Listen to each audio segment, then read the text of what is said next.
Hello, I'm FBX and this is Q&A Saturday, the weekly series on my channel. We answer your questions that have been asked over the past week or so on my channel. These tend to be mostly focused around the next Minecraft console update, but given that we're in this big lull before we get information about the Better Together update properly releasing and how that's really going to affect the Switch and this and that, basically I figured in the time in between, there's going to be a lot more questions about just myself, the world in general, and also about Notch, it seems. So I'm going to be answering a lot of those in this video. Hopefully you all do enjoy it. You can like the video if so, because it helps out the channel a lot, and let's know you do like the Q&A Saturday, and want me to keep on answering your questions every week, because it's a fun back and forth to answer some of the more common and also important questions that have been asked. So in the background, you're seeing my very first time playing Money Wars on, a Minecraft server. Basically, it doesn't go too well. Don't worry, the gameplay will hurt a little bit, but that's kind of a part of the point I'm proving in the background. Why I answer questions such as this first one from Vita Hernandez, who says, why are hashtags being banned on your channel? And the answer to this one is because for some reason, I answered this like a few weeks ago at the end of the video, but just so everyone knows, don't leave a hashtag on my videos anymore, because hashtags now push your comment automatically for a review, which means it probably won't be shown to other people. So why is that banned? Well, there's one option in the YouTube comment section, which is to ban hashtags, URLs, and then URLs on streams. You can't do one of those three things without banning the other two. I don't know why that is. I think it's just a YouTube UI setting. Until that's fixed, basically the only way to ban URLs, and there's no reason to have URLs in my comment section. Most people use them to like advertise scam sites. I figured like it's more important to have the safety of people, like, because some people might accidentally be like, oh, it's a fake IBX Toycat saying there's a giveaway here. Boom, they've got themselves like infected with a virus. I just don't want any of that stuff to happen, even though it's an edge case scenario. It's better to have those people protected than to have people use hashtags, because what good reason was there to use a hashtag before? There wasn't really one. So that's why I gave people a lot of advance notice.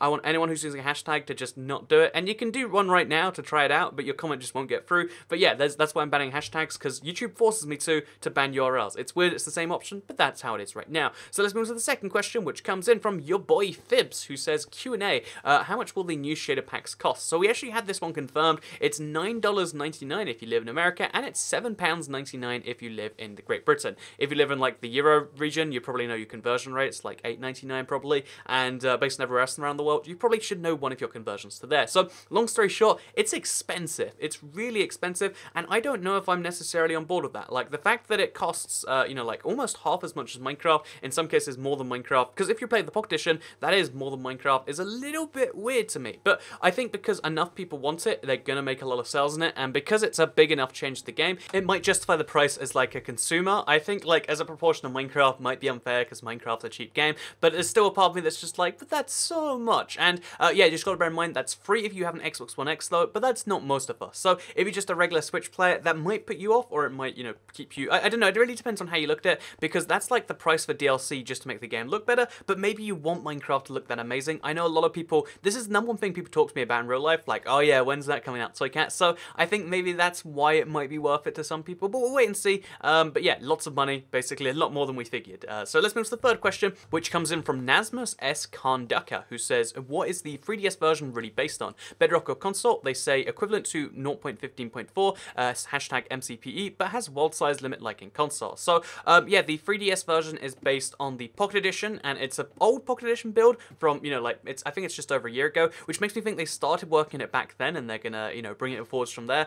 So yeah, it's basically the console version all over again in a lot of different ways. It's a limited version of a different version of the game. However, it's not based on the console in any way. The Bedrock version is the only version they base things on from now on. So this is a brand new studio taking the old Bedrock version, limiting it down. They took the height limit in, they put the world size limit on there, and they're trying to make it run well. And it doesn't necessarily run great so far, so we'll see how it's going after people have been playing it for months, because that's how you can get the real test as to how it's going. So yeah, let's move to the fourth question, which comes in from Jamie Cullen, who says, if you had to live with one YouTuber, who would it be? So I would just be lazy and be like, I'll just pick like Echo, because oh yeah, we did a stream once and it was pretty good. But I actually wanted to take this as an example to just be like, living with YouTubers is like a really common thing people do, but it's like one of the really dangerous options of like, oh yeah, when you just get into it and you really want to do this, you live with YouTubers, and maybe there's a chance it motivates you, but most YouTuber houses sound like they're hell, because you gotta bear in mind, there's like funny like, oh, you can prank the other people, so do you like being pranked? I mean, they're mostly fake, but like, what if it's a real one and you're like, oh, I woke up and now my room's covered in toilet paper, haha, funny prank. But no, I think like I actually was offered to live with a YouTuber. Like we were setting up the whole thing, we worked out like a house, we agreed to like 50-50 the house, and then that YouTuber turned out he was going to prison. So you gotta bear in mind there's that extra layer of like liability of like, that would have been a really bad idea. So yeah, I don't think I will live with a YouTuber, but if I was gonna live with one, I'd be lazy and be like, no, Minecraft console YouTuber. we'll do some split screen stuff. That'll bring in the bucks. So yeah, with that said, let's move into the fifth question, which comes in from Adam, who says, Toycat, will you make more of these small little mini games like you did years ago? And answer that question is I would like to. So if you're curious as to what little mini games he means like Bed Wars, like I think there was like a Prison Wars or something. There was a lot of like these weird game modes I made up, and I liked all of them. I really still to this day think that I made some really fun game modes, and I actually would like to go back not only to make new ones, because I made Bed Wars before Bed Wars. I generally made a game mode called Bed Wars where everyone had their own island and their own bed and you had to defend it. I love that. I want to bring some of these ideas back and play them in the modern day. I think some of them are going to need a lot of changing, and they're all really bare maps, like they're just super flats with bedrock on them. I could like make that better and like make it look like that. You know, I'd love to spruce them up and turn them into like real games. So yeah, will I make more of them? I'd like to at least take the existing ones, but maybe it'd be fun to like, you know, next week's Thursday live stream if we made a mini game from scratch. It's one of the ideas that was been floating in my head. So the answer is yes, I'd like to, because I only realized how fun they were when I watched one of my live streams back, and I was like, you know, I could do this a lot better today, and I was having enough fun back then. Imagine how fun it would be if we did it, you know, using our 2017 brand new Minecraft, or using even just like, oh yeah, like have someone to help do the invites for me. We could make a lot of fun, and I'm looking forward to the idea. So yeah, probably. Let's move to the sixth question though, which comes in from Patrick Dwyer, the most liked question on Twitter, so I figured I had to answer it. Do you heat up your leftover takeaway pizza for breakfast or eat it cold? The people want to know, and they actually do, as it turns out. So yeah, I love pizza, as like everyone else loves pizza. The best thing about pizza is you get to leave yourself a slice, you eat it the next morning, and you have the best breakfast in the world. But do I heat it up, or do I just, you know, let it go cold? That's the big question. It's going to divide everyone, but I heat it up, because the honest thing is like, you know what?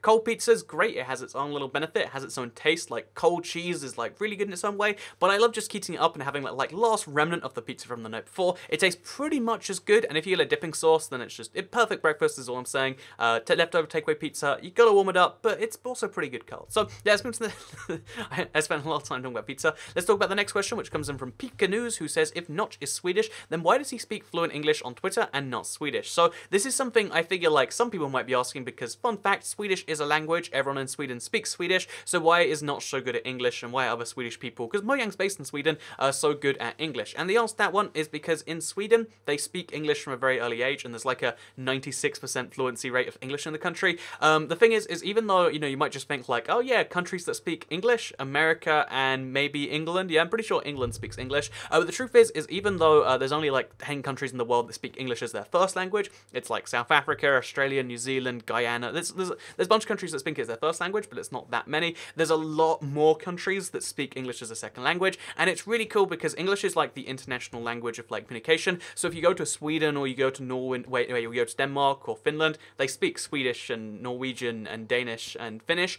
but they'll also speak English as well, because it's a good way to like interconnect the languages. People speak their own language, and then they often speak English as a second one, and it means everyone can kind of communicate that way. So yeah, most parts of Europe besides like France actually speak English, because it's like the interconnective language. It's a cool thing. But if you didn't know it, I was like shocked when I was like, wow, you can just speak English places, like even in like Slovenia. Pick a country and they'll speak English there. Even in like the really far out places, you wouldn't expect any English. They'll still speak some English, because it's just the international language for the most part. But yeah, with that said, that's why Notch, the Swedish speaker, speaks English whenever he's talking to people. He sometimes goes Swedish. I think when he gets drunk on Twitter, you see some Swedish. But for the most part, it's English, and there you go. So let's move on to the next question, which comes in from the Teddy Tavo, who says, I think this question's already been answered, but how do you feel about YouTubers not earning as much money as usual? How do you feel like they're changing the interface but not fixing the earnings? So this is every time there is any update to YouTube, there's instantly a bunch of like memes of like, ha ha ha, YouTube, you're busy fixing the homepage but not fixing the sub boxes, or not fixing our earnings. But the truth is they're entirely different parts of YouTube. Like the sub box thing, it's not really broken, it's just really de-emphasized, and or like, you know, sometimes it does break in really specific cases, but like people always complain about that as a thing. But also the you know, the earnings, this is actually not really YouTube's fault. Like they only can take I guess they should go out to advertisers and do like a big campaign of like, oh yeah, you should go out there and advertise on YouTube, we'll do this and that for you.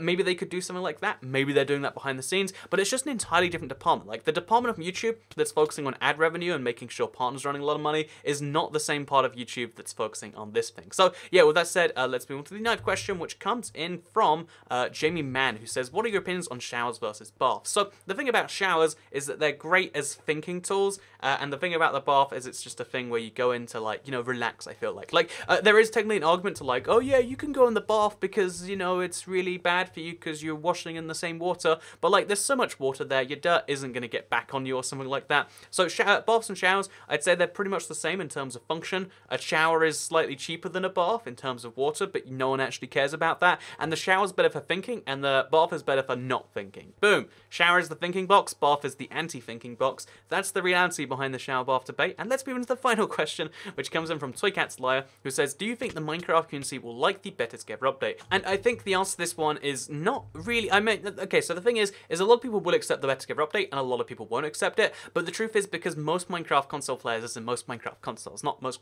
I guess Minecraft Let's Play players as well, are playing 360s, or they're playing PS4s, or they're playing Wii U's, and they won't get it anyway, so there's this giant split happening no matter how well this transition goes, and I think the important thing after that is just to be like, you know what, let's try and realize that we have something in common besides that. Maybe that's just me being like, you know, I like the console games, I like both versions, I'm going to stick to both versions, but there's this big split that I really feel like is happening, and I don't actually know how it's going to end up going. It could end up being like, oh yeah, well now the Pocket Edition community feel like they're your console players, and that creates a whole own weird thing. Or maybe, you know, all the Minecraft console players on the old platforms is going to be like, you know, yeah, this is basically Minecraft console 2. It's Minecraft on a console. I don't know for certain, but there is going to be this big split, both in the Minecraft community, but also the Minecraft community I see, the YouTube, you know, Minecraft console community, and I hope we don't lose it as a result. Like, there's a special group of players here, like, the only people that are catering to Minecraft console are just, like, this very small group here, and I really hope that we don't lose that just because, like, there's an update for 2 Minecraft consoles. We'll have to wait and see, but yeah, I hope that the Minecraft community doesn't, like, actually